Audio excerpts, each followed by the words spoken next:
Hello guys, I want to show you today how to mix an afrobeat. This is a beat I did actually dropped. Check my previous video, I actually dropped how I made this beat. So right now I want to show you how I mixed this beat. This is also a tutorial on how to mix afrobeat. So let's go with this. This is our beat. This is our beat.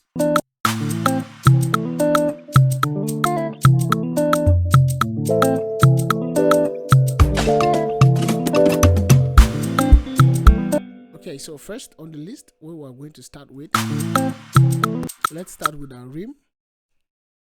This is our rim.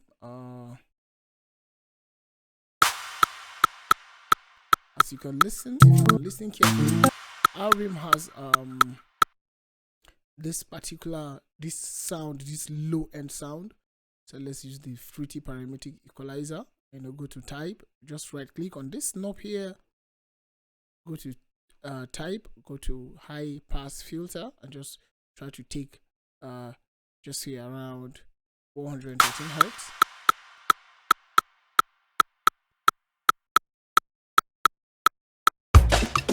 Okay, this is good. Our rim is out of that for now. So the next thing I want to do is this channel 4 has nothing on it, nothing assigned to it. Or let's use channel 17. Let me click on channel 17, and I'm going to be loading fruity reverb 2. Let's go to preset, let's go to drum room. So what we are going to be doing is we are going to route our rim to the reverb. So this is our rim.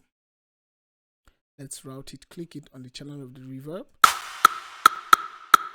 You can hear the sound, right?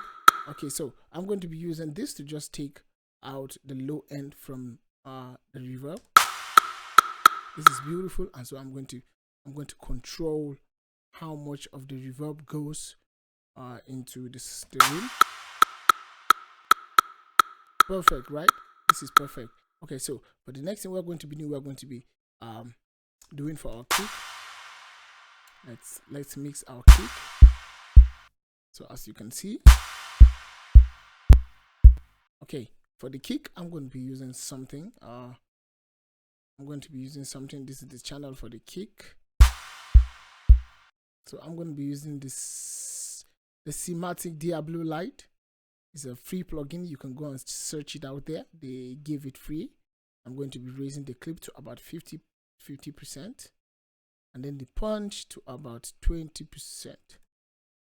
And let's play it. Okay, I actually raised the volume up, so as you can hear it now, it's giving us that punch, that loudness from it. So the next thing we're going to be doing, let's mix our conga. I think our conga is a bit, let's just get rid of the low end to about 10 dB, minus 10 dB. Just from here, we could just use here to actually do that. So the next thing I want to do is to mix our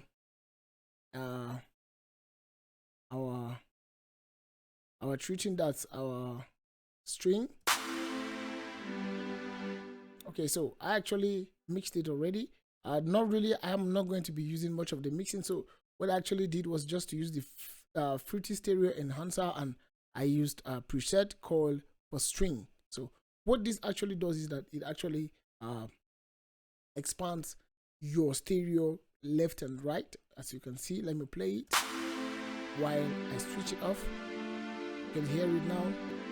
Okay, so the reason why I'm doing this is just, actually allow the string to play loud, to play that, to give us that air in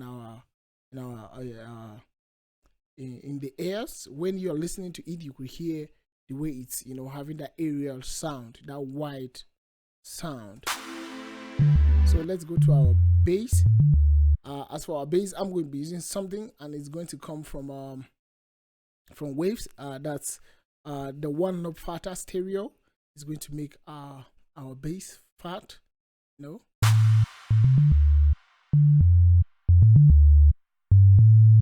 As you can hear, it has given us much impact. Let's use it on 4. Let's just leave it at 4. It has given us that much impact. So let's go to the next thing. So what I normally do is okay, for these two, I would want these two to give us that aerial sound a bit. So let's go to preset using the stereo sharper. Let's go to preset. Let's use stereo 2. Yeah, you can hear it, right? It has given us, it's expanding to actually give the percussions that middle to actually hit in properly. So let's go to the next one. Okay, for this, I'm not going to be doing much on this. I'm just going to pan it to the left a bit while I take out the low end from here, just to increase the high end a bit while I play this too. So for this, I actually put something by mistake here, so I had to switch it off. I'm going to pan this to the right while this to the left.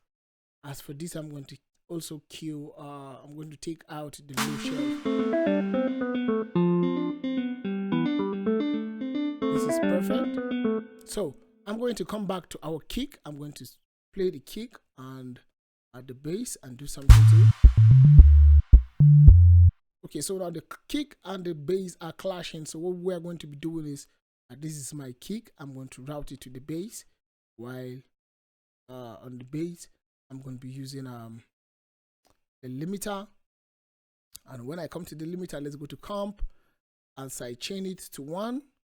Reduce the threshold, drop the knee down to actually compress it, so that when the kick comes off, the bass will give space for the kick so as not to clash. This is perfect. While I reduce the velocity. So I think I'm done mixing the instrument. This is how fast I actually mix this.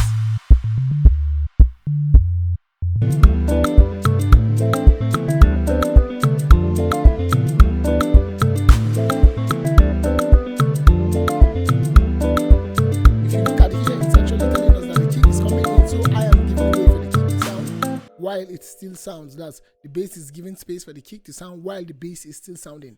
So for the last thing I want to do is actually I'm going to be using something for the mastering, just a bit. I'm not going to master, I'm not going to take much time on the mastering, so I'm going to be using a Maximus. This is our Maximus. So what we're going to be doing, let's go with the preset, the master 8. Let's go to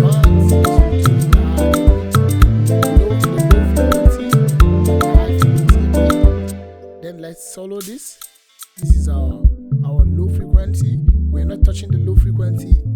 So for the mid frequency, we just need a bit of the stereo enhancing, just to widen the stereo a bit. While for the high, we're going to be needing much of the widening from the high.